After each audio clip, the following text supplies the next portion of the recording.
আচ্ছা, আমার মতন অনেকেরই হয়তো এক যে ছিল রাজা মুভিটা বেশ প্রিয়।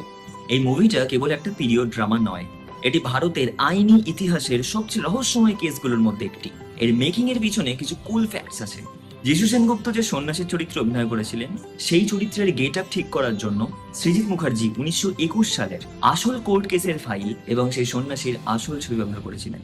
এমনকি যিশুর গায়ের তিল আর দাগগুলো ঠিক সেই জায়গাতেই মেকআপ দিয়ে করা হয়েছিল যেখানে আসল রাজার ছিল।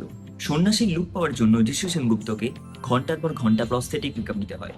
শুটিং হতো প্রচন্ড গরমে, আর সেই মেকআপের ভারে তার চামড়ায় র্যাশ বেরিয়ে আসতো। কিন্তু চরিত্রের প্রয়োজনে তিনি দিনের পর দিন অসহ্য কষ্ট সহ্য করেছিলেন। মুভির কোর্ট রুম ড্রামাগুলো শুট করার জন্য হুবহু সেই সময়ের কোর্টের মতো একটা সেট বানানো হয়েছিল।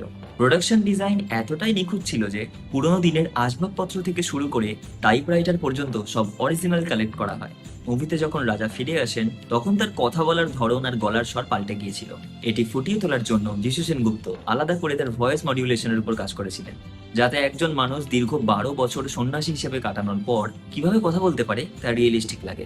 সিনেমাটি 2-3 ঘন্টার হলেও বাস্তবে এই ভয়েস সন্ন্যাসী কেস চলেছিল প্রায় 16 বছর। এটি বিশ্বের দীর্ঘতম আইনি লড়াইগুলোর মধ্যে একটি বলে পরিচিত।